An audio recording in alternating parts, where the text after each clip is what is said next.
Jessica Cain with the Southeast Texas Entertainment Review. I'm standing outside the Orange Community Players Playhouse in Orange, Texas, where they are about to begin performing at their second night of the opening weekend of Lerner and Lowe's Camelot.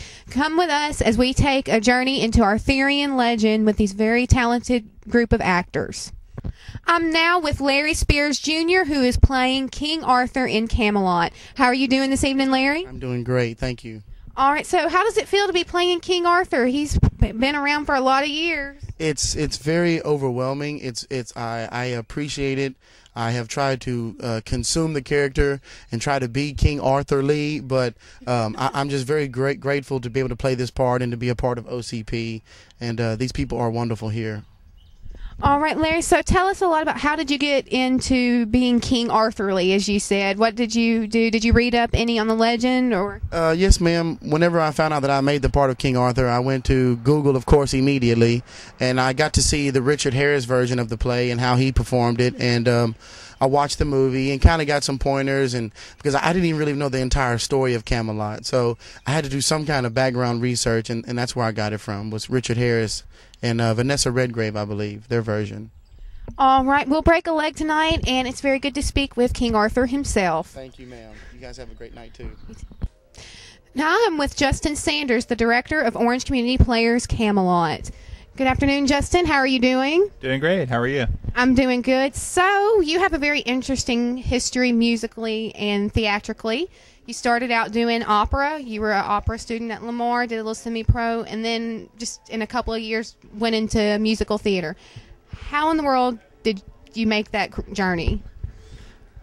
Well, I think it was actually Bat Boy that we did here at Orange Community Players. They'd asked me to help with the keyboard and then asked me to be in it.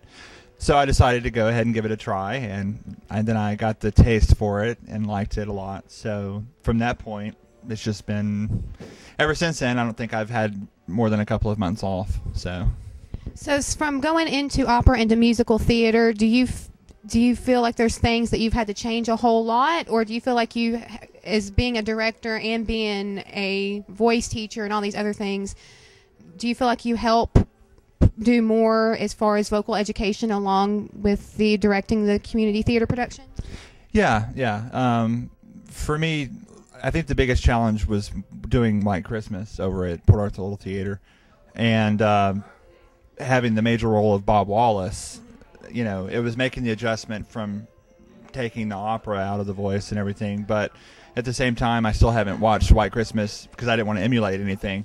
So my good friend Jeff Quartz directed it, and he said, you know, he gave me some license to do things with it, and so I just was myself, and as a result, I think I've created my own identity, you know, with theater versus opera. It still incorporates the correct singing and everything like that, although you don't have to emphasize some certain things that you would find in opera. But anyway, I've enjoyed directing the show. In fact, the show is probably one of my favorites because it's a classical, you know, it's a really classical musical theater. So it has all the elements of a great classic work, from the musical structure to the more classic style of singing. And when you watch it tonight, you'll see that the way it's casted is such that it has more of a classical voicing behind it. So that's my preference, you know, but everybody's different. Every director's different. You know that. So, you know, I hope y'all enjoy the production. You can find it on the website at orangecommunityplayers.com, or you can also make reservations there. So it's a great place to see theater, do theater. I've done some great productions here. So this is my first show I've ever done over here. It's my first musical to direct, but it's been a pleasure. They've been really great. The board has been wonderful to me here. My friend, I brought in some friends for some collaboration on with Allie Howard and Thomas May have helped me greatly. Have had some just great support. So it's been great. Yeah. So I hope y'all enjoy it. All right. Well, I'm sure we will. And thank you very much for letting us speak with you. And you enjoy the production that you've helped create. Thank you. I'm now with Dana Howard, who has a very interesting role in the show. How are you doing, Dana? Oh, I'm doing just great. How are you? I'm doing fine. So you tell us a little bit about this role, the name, and what interesting sort of special effects as far as makeup that will help you prepare for this role. The character I play is named Nimue, and she's one of the ladies of the lake. She captures Merlin and puts him in a castle of ice for 1,000 years. And we're doing a few special things to make her look supernatural. I'm using glow-in-the-dark makeup, and I'm behind the scrim, and we're using UV lights, and it's a pretty cool effect. What is it that you like about this role, and as far as the whole production, what is your favorite part of it? Well, spring is usually the busiest time of year for me, and Nimue just has one song. I come on, I sing, and then I go back, and then I spend the rest of my time in the chorus. So the fact that it's simple, that I can just come in and I sing, I didn't have to, it was okay that I missed a few rehearsals here and there because of my job and stuff. So that's really what I liked about this one. And I still get to show off singing a little bit. Well, break a leg tonight on the show and enjoy yourself. Thank you. I'm now with Josh Cuscio, who is dressed in a very interesting costume for the production of Camelot. All right, Josh, tell us who you're playing. I'm playing Sir Dinadan. He is one of the head Knights of the Round Table. All right, so what do you enjoy most about this whole production, and what do you want people to come, what do you think is going to really draw people into OCP's Camelot? It's a quality show. It's really well done entirely. The sword fight's cool. You'll take that away from it. A little fear and excitement on the edge of your seat. I don't know. All right, well, you heard it from Josh Cuscio. If you come see anything in Camelot, come see the sword fight because it's awesome. I'm now with Tyler, who is the other Morgan Le Fay, which is a double casting in OCP's Camelot. How are you doing? Very good. Excited for the show tonight. All right, now, so I've seen a couple of similarities. Both Morgans have dark hair. Have you done any research into the character of Morgan Le Fay? Is she predominantly just a dark-haired woman, or? The character Morgan Le Fay is supposed to be kind of a dark fairy queen who lives in the forest on her own with her magical court in her invisible castle. So we kind of went into like the shadowy forests kind of disguise for her costume. And how did you go about developing your interpretation of the character? I did a lot of research on the original show whenever it was on stage. I looked up interviews of the original cast, basically read the script a lot and tried to figure out what the character meant whenever she said the lines, and just interpreted it how I would have said it in that position. All right. So, and is there a particular scene that you're in that's your favorite that you'd like to tell us about? I really like just, I think it's scene 5 of Act 2. It's just between Morgan and Mordred. And it displays both of Morgan's different personalities and how she is dominant in her very serious personality, yet so childish at other points in times. I'm now with Barry Foster. He's also in Camelot playing Pellinor. All right, Barry, so tell us, for a lot of people who are familiar with Arthurian legend know who Pellinor is, but for those of us out there that aren't familiar with Arthurian legend or the musical Camelot, could you tell us a little bit of insight into your character? Pellinor in this play is comic relief in Lerner and Loewe's Camelot. He starts out as when he comes out, he's a king. He has no clue what he's a king of, actually, or where he's at, or he's been sleeping out 18 years. In Arthurian legend, Pellinor spends all of his life chasing after the questing beast, which is a beast with the head of a serpent, the body of a boar, and the tail of a lion. I love playing him. He's a great character. He's funny.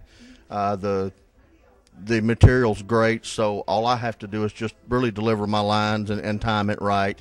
And so it's been good for me. This is the first comedic role I've ever really played. I was in The Odd Couple, but I was the straight man, so this makes a difference. I've enjoyed this a lot. Yes, I've enjoyed it. All right. Well, thank you, Mr. Foster, and you enjoy performing for us tonight. I'm now with Kayla Foster, who is playing Morgan Le Fay in OCP's production of Camelot. All right, Kayla, how are you doing? I'm doing fine, thank you. That's good. So when you came in to audition for Camelot, was this the role you wanted, or is it something you were placed in? I didn't really know much about what Camelot was, so it was truly a role that I was placed in, and I'm happy. It's a very fun role to play. So you said it's a fun role to play. It's more of a comic role? No, Morgan Le Fay is more, she has two personality sides. She has a child and an adult side, and she is the sister of Mordred's mother, so she's questioned to play a prank on King Arthur, so she has to vary with Mordred what to do and how to do it, and he's trying to persuade her into doing so. So since you said Morgan has two different types of personalities, the child and the adult side, was there one that was more difficult for you to play, and is there one that's more your favorite to tap into? I think the most difficult one to play was the child, because I had to nearly knock him over. I had to almost act like 5. Like a 5-year-old that didn't get what she wanted. And then I think the most fun was the adult, because I got to be a little more sassy with him, I guess you could say. It was fun. I'm now with Allie Howard, who is playing the bad guy in Camelot, Mordred. All right, Allie, tell us about playing the bad guy. Are you usually a bad guy, or is that something that's new to you? I think when Justin cast, I think one of the things we said to each other was this typecasting? But no, it's a lot of fun. Mordred is great. The character's wonderful because you can do so much with him, because he kind of comes out and he's a little comical, and then he gets pretty mean, and so it's a lot of fun because as an actor you get to kind of play and develop the character and go that way with it. Well, one of the great things about this play is, and the Arthurian legend just in general, is it is a story of good versus evil. It's a story of hope. It's a story of loss. It's a story of denial. It's a story of betrayal. So it does have all our aspects of life, different things that happen. And the characters and the way this play is written is wonderful, because the characters do arc very well. The way the play is written is Rico is the ultimate good and I'm the ultimate evil. And while we don't really have many scenes together because of the way the play is designed, we only get really one moment on stage together, and that's actually, at a point you have to come see to find, but it's really good.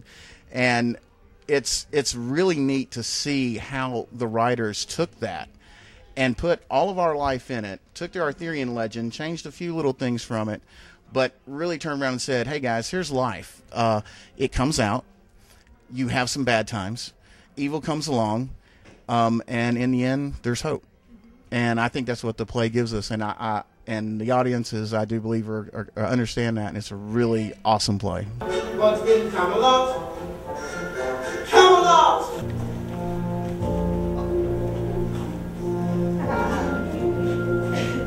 What would have happened if we hadn't to the tree? Well, it would have been broken, and war would have been declared. War?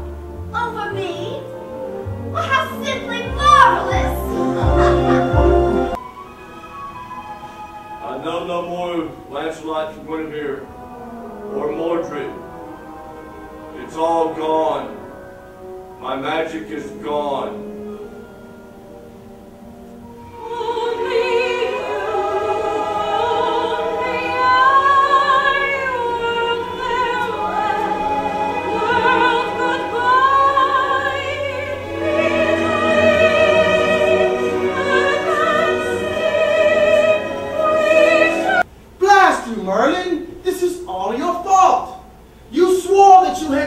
Everything from A to Z, with nary an omission in between.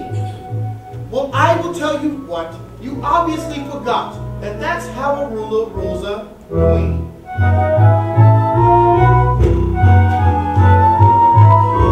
And what of changing me from animal to bird, from fish to the smallest bobolink? Well, I should have had a whirl at changing to a girl to understand the way the creatures think.